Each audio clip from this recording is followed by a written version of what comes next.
जय माता की। माता रानी सबको सुखी रखे, स्वस्थ रखे। ज्योतिष शास्त्र में भाइयों बहनों आप सबका स्वागत है। ज्योतिष शास्त्र में आज का हमारा जो विषय है शुक्र है। हम शुक्र की सीरीज कंटिन्यू चलाते आ रहे हैं। प्रथम भाव से लेकर द्वादश भाव तक की हमारी सीरीज बनती रहेगी। आज का जो हमारा विषय है तीसरे स्थान में जातक की कुंडली में अगर शुक्र ग्रह बैठे हैं तो जातक को किस प्रकार का फल जीवन में प्रदान करने वाले होते हैं।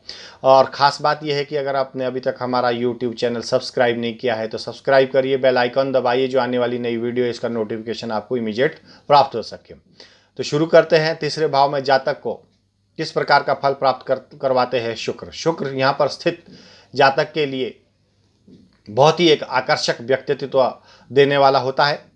यानी कि यहाँ पर आदमी बहुत सुंदर होता है, हर स्त्री उससे आकर्षित रहती है। आमतौर पर उसे सभी आदमी प्रेम करते हैं, प्यार करते हैं।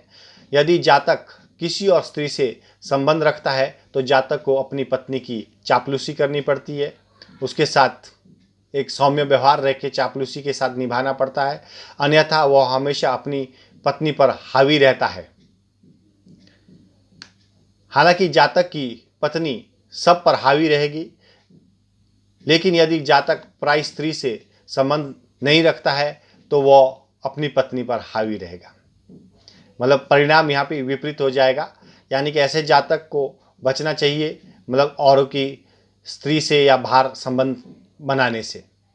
जातक की जो पत्नी होती है, जिस भी मनुष्य के तीसरे भाव में शुक्र बैठे हैं, मैं उनकी बात कर रहा हूँ। जातक की जो पत्नी होती है बहुत साहसी होती है, समर्थक होती है।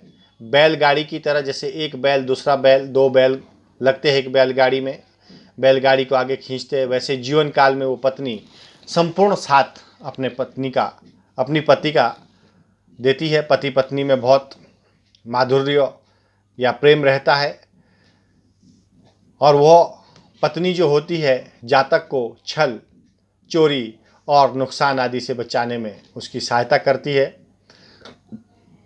अन्य महिलाओं के साथ संपर्क जातक के लिए हानिकारक साबित होगा। दीर्घायु नहीं रहेगा आदमी, उसकी उम्र जो है वो कम हो जाएगी।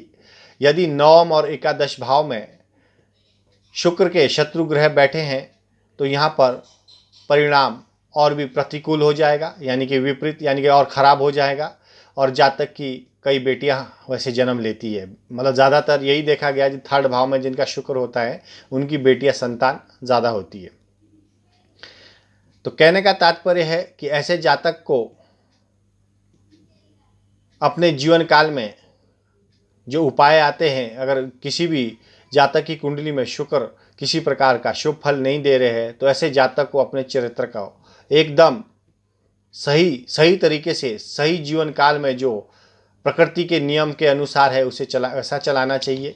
अपनी धर्म पत्नी को छोड़कर अन्य कहीं भी कोई संबंध स्थापित नहीं करना चाहिए। फ्लर्ट से बचना चाहिए, औरतों से जो फ्लर्ट करते हैं उनसे भी उनको बचना चाहिए, या जीवन में नए संबंध कोई आफ्टर मैरिज जो बनाते हैं उनसे भी उनको बचना चाहिए। तो थर्ड स्थान में जातक की कुंडली में जो शुक्र है वो इस प्रकार का फल जीवन में प्रदान करते हैं। अगर जातक यहाँ पर ये सब बुरे कर्म नहीं करता है तो जातक यहाँ पर बहुत अच्छा रहता है, जीवन काल में बहुत ऊंचाइयों को छूने वाला होता है, बहुत तरह का धन लाभ उसके जीवन में प्राप्त होता है। और जो उसका शरीर है, मन है और सुंदरता तो उसको भगवान की तरफ से मिली ही होती है, क्योंकि पराक्रम भाव आपका तीसरा भाव होता है। शुक्र यहाँ पर पराक्रम भाव में शुक्र होने के कारण जातक और भी साहसी और भी अच्छा निखर के आ जाता है। तो इस प्रकार से जातक अपने जीवन में जो है उसका उपाय यही है कि किसी भी अन्य संबंध से जातक को बचना चाहिए।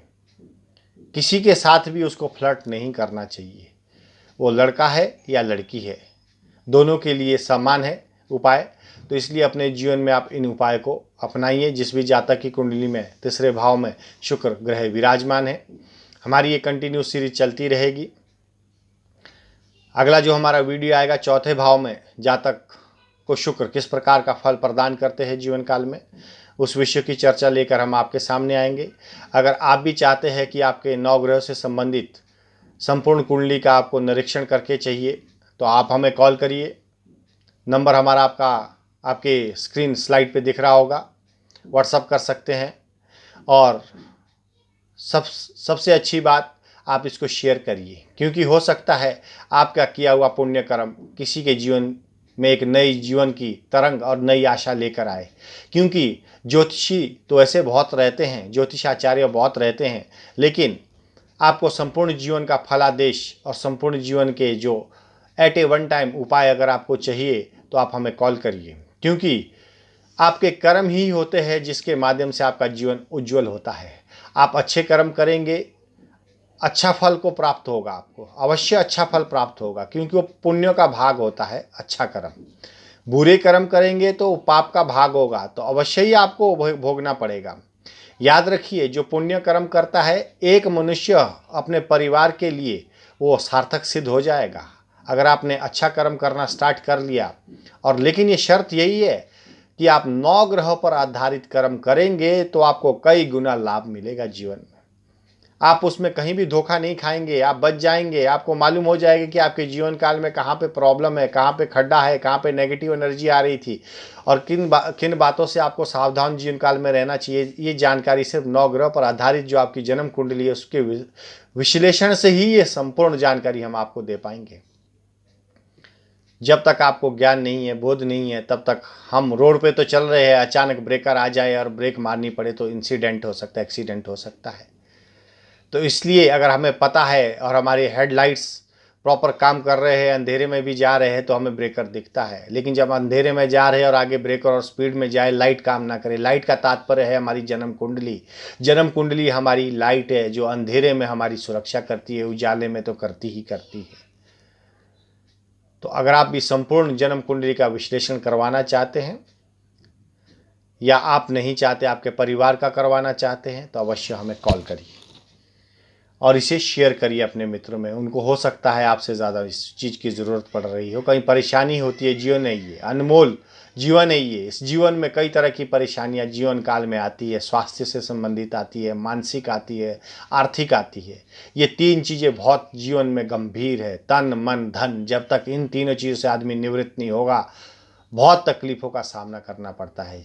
तो अगर आप चाहते हैं कि आपके जीवन में भी ये तकलीफ़ें कम हो जाए, तो फ़ोन लगाइए और कॉल करके हमसे संपूर्ण जानकारी ले लीजिए। आशा करता हूँ मेरा ये वीडियो आपको पसंद आया होगा। माता रानी आपके घर में सबको सुखी रखे, स्वस्थ रखे, आपकी दीर्घायु हो, और जीवन काल में आप अच्छे कर्मों को करते हुए जिए। माता रानी सबको सुखी रखे। जय माता दी।